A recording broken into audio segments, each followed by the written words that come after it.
Welcome back, crew, to Boats vs. Haulover. Man and Machine take on Mother Nature down at beautiful Haulover Inlet in Miami, Florida, and today's a rough one. It's an interesting day, though. It's not necessarily rough offshore, but Haulover itself is firing. Let's see how our captains fare.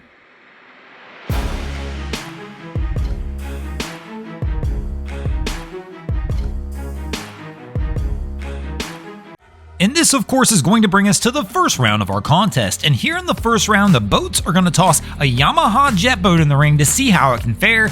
Gonna be a rough call here because Yamahas aren't notoriously known for being haulover killers, and Haulover's firing today, and this is one of the smaller Yamahas at 19 foot. But I'll tell you what, I can tell one thing for sure. We got a full send cap on our hands here. My man's got the throttles laid open on this one, keeping that boat high up in the water, taking an absolute pounding as he works his way out, but not caring. My guy just leans into it, keeps it going, and doesn't even care there's somebody in the bow. He is actually just straight sending this one out.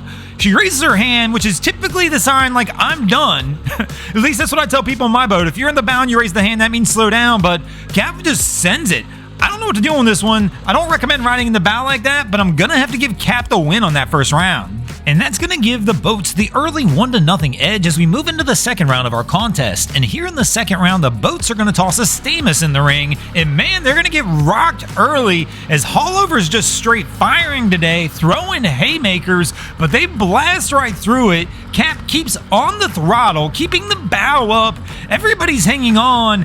And another crew is going to wind up sneaking out of Haulover on a rough day. But that first wave they hit really hit them hard, but everybody hung on. Cap kept the power going and let the boat do its thing, and easily winds up sneaking their way out and making it around the bend and getting out of Haulover without incident and taking another win for the boats here in the second round. Things don't look good. Haulover, when it's firing, I typically expect them to put up more of a fight. Right now, though, the boats are up 2-0 as we move into the third round. Here in the third round, the boats are going to toss a cigarette in the ring. This might not be good. This could be it for Haulover already. We might be going home early today, but our crew's coming out slow. Haulover's going to get a break. We got a yacht coming through, doing yacht things, throwing yacht wake, and all of a sudden, our cigarette winds up stuffing it, getting the crew soaked, and man, they go for the double and the triple stuff all in one shot. But here we see that first wave, they wind up hitting it, getting blasted with water, and man, this crew winds up just getting absolutely drenched and worked by Haulover as they try and work their way out. A little strange on this one though, they kind of came out slow. Yeah, it's rough, but this is a pretty big boat. Right here, this boat really wants to be up on plane, diving through these waves, and unfortunately, because they stayed down so low on the throttle, they wind up keeping the bow down and of course wind up stuffing it through several waves as they try and work their way out. I really think this one could have went a different way had they just leaned into the throttles a little more, got the boat a little closer to being up on plane before they hit those waves. But unfortunately for them, they're going to wind up taking a loss for the boats here in this round, which is going to get Haulover on the board finally as we move into the fourth round of our contest. But the boats still have the 2-1 edge, and here in the fourth round, the boats are going to toss in an Excursion 5. Now, like me, you're probably like, what the heck's an Excursion 5? Well, that is this. And what that is something that should never, ever be taken through Haulover. I want to know whose brilliant idea this was. So basically, this vessel was trying to come back in through Haulover Inlet at low tide when the current is absolutely ripping, and unfortunately, their little trolling motor on the back didn't have enough power to get them in. And of course, they wound up running out of power in the end. Now, fortunately, this jet skier decided he was going to try and help, but there's several issues with this. One, if you've ever tried doing this on a jet ski where you're pulling another vessel hanging onto the line, it is significantly more difficult than it looks, especially if you're trying to battle a current and waves like we see here as our guys trying to bring them back in. Two, another problem is the way they have the line attached to this boat. It's not dead on the bow, so they're kind of pulling from a side, which is making it more difficult as well. And three, this inflatable, I can tell already by looking at it, doesn't appear to be 100% inflated. I have no clue if it's got a slow leak somewhere or what, but I can tell by the way it's sitting and the way the people are sitting in it, it's not 100% inflated, which means it's got a significantly increased drag. And it's gonna make it more difficult for this crew to try and get this one pulled out. as it's just going to make it heavier in the water as our guy tries to pull it. But here you can see they're struggling to try and balance over lines as he's trying to keep the line in front of him, but he's having to duck underneath it to try and get it settled. Same thing we saw on the boat where the kid had to duck underneath it as well. Another big problem I see in this situation, I don't see any damn life jackets in that boat. I could be wrong. Maybe I'm missing something somewhere, but it doesn't look like there's any storage. So, I mean, what even made this crew think this was any kind of a good idea to go anywhere near being offshore without any life jackets on the vessel as well? But here we can see he's starting to pull them, but the problem is pulling on that side, it's just a difficult pull. He's actually putting water into the boat and in all likelihood putting them at risk of capsizing, and here the line snaps off again. Now the good news on this one is the jet skier's decided he's had enough. He's tried to help out, done what he could do, and it is obviously not working.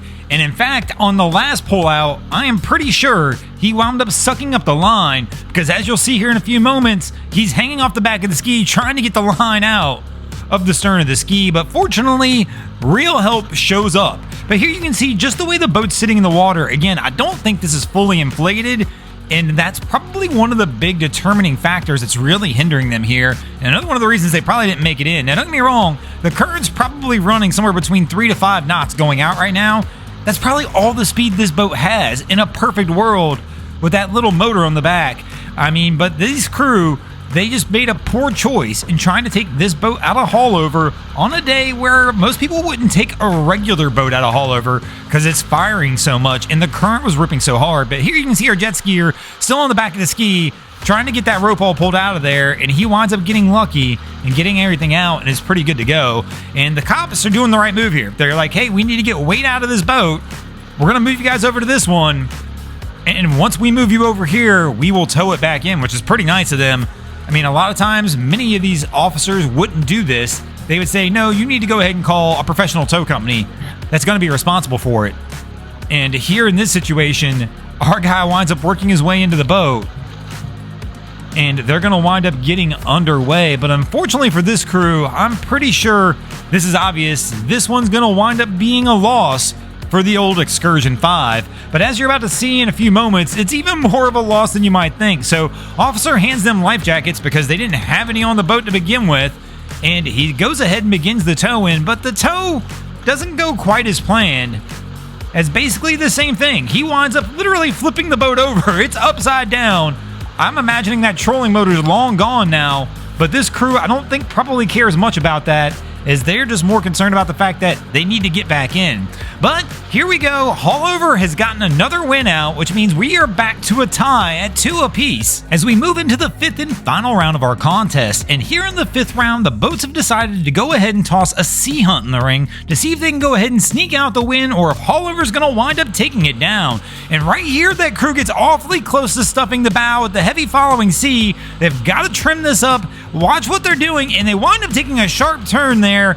I think they're trying to get out of the wake of the yacht that's in front of them. But let me know your thoughts on that one in the comments below. But here you're going to see he winds up passing the yacht, and they wind up making it in safely and wind up taking a win for the boats, giving the boats the win in this episode. Thanks for watching, crew. Hope you enjoyed this episode of Boats vs. Haulover. If you did, please check out our other content. We have Wavy Boats, who does a bunch of great things down at the inlets. My channel, Broncos Guru, do some great comedy boating videos there as well. And of course, we got the Miami Boat Ramps channel that focuses on all the hilarity that happens at the boat ramps in South Florida. And if you guys haven't already, go ahead and drop an anchor on the subscribe button here.